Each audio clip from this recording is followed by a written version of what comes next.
శ్రీమాత్రే నమః. దుస్తులు లేకుండా స్నానం చేసే ప్రతి స్త్రీ ఈ విషయాలు తెలుసుకోవాలి. స్నానం చేయడానికి ఉన్న నియమాలు మనలో చాలా మందికి తెలియదు. స్త్రీలు స్నానం చేసేటప్పుడు ఎలాంటి నియమాలు పాటించాలి? దుస్తులు లేకుండా స్నానం చేసే ప్రతి మహిళ కూడా ఈ విషయాలు తప్పకుండా తెలుసుకోవాలి.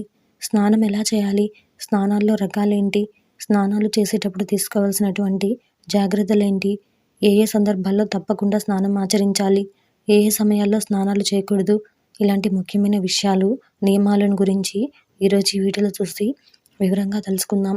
అంతకంటే ముందు ఈ వీడియో కనుక మీకు నచ్చినట్లయితే లైక్ చేయండి, షేర్ చేయండి. అలాగే మరెన్నో ఇలాంటి ఆధ్యాత్మిక విషయాల కోసం మన ఛానల్ని సబ్స్క్రైబ్ చేసుకోండి. ఇంకా విషయంలోకి వెళ్తే, ఇలాంటి ముఖ్యమైన నియమాలు స్నానం గురించి శాస్త్రాల్లో చెప్పినటువంటి అందరూ తెలుసుకోవాల్సినటువంటి అంశాలు.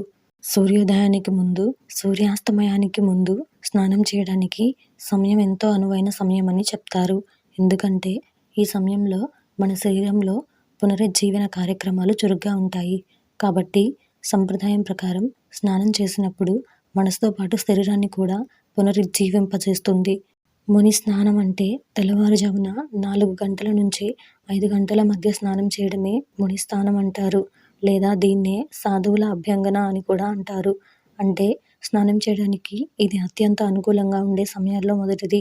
ఈ సమయంలో గనక స్నానం చేస్తే మీకు ఆనందం, మనసుకి ఆహ్లాదం, మంచి ఆరోగ్యం, వ్యాధుల నుంచి ఉపశమనం, రోగనిరోధక శక్తి పెరగటం, తెలివితేటలు పెరగటం, ఏకాగ్రత పెరగటం లాంటివి జరుగుతాయని మన గ్రంథాల్లో పేర్కొనడం జరిగింది. మన శాస్త్రాల ప్రకారం ఉదయం 8 తర్వాత స్నానం చేస్తే కష్టాలు పెరుగుతాయి. మన శరీరం మీద పూర్తి ఏకాగ్రతతో చేయాల్సి ఉంటుంది. కనీసం 30 నుంచి 40 నిమిషాల పాటు స్నానం అనేది ప్రతి ఒక్కరూ ఆచరించాలి. స్నానం అనేది ప్రశాంతంగా, ఎలాంటి హడావిడి లేకుండా చేయాలి. స్నానం చేసే ముందు ఒళ్ళంతా నూనెతో మర్దన చేసుకుని ప్రశాంతంగా ఒక 5 నుంచి 10 నిమిషాల వరకు శరీరాన్ని అలా గాలికి వదిలేసి ఆ తర్వాత గట్టిగా రుద్ది స్నానం చేసుకోవడం అనేది సరైన పద్ధతి. మీరు ఈ స్నానం కోసం ఏమైనా వాడండి. నీటిలో అగ్నిదేవుడు ఉంటాడు అంటారు. కాబట్టి నగ్నంగా స్నానం చేస్తే అగ్నిదేవుడికి కోపం వస్తుంది. మనల్ని ఇబ్బందుల పాలు చేస్తారు. అలాగే స్నానం చేసిన తర్వాత చాలామంది మగాళ్ళు శరీరం మొత్తాన్ని టవల్తో శుభ్రం చేసుకొని నడుముకు చుట్టుకుంటూ ఉంటారు. కాబట్టి స్నానం చేసిన తర్వాత కట్టుకునే వస్తువులు పొడిగా ఉండేలా చూసుకోండి. లేదంటే మీరు తుడుచుకున్న టవల్ పూర్తిగా పిండేసిన తర్వాత కట్టుకోవాలి. తడిగా ఉండే వస్త్రాన్ని ఎట్టి పరిస్థితుల్లోనూ ఉపయోగించకూడదు.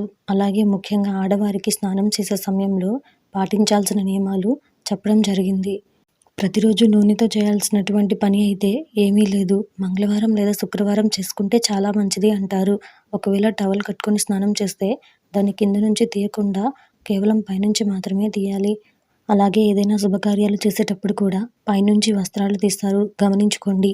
అలాగే స్నానం చేసే బాత్రూమ్ని ఎప్పుడూ శుభ్రంగా ఉంచుకోవాలి. ఇలా చేయడం వల్ల శనిదేవుడికి, అంగారకుడికి కోపం రాకుండా ఉంటుంది.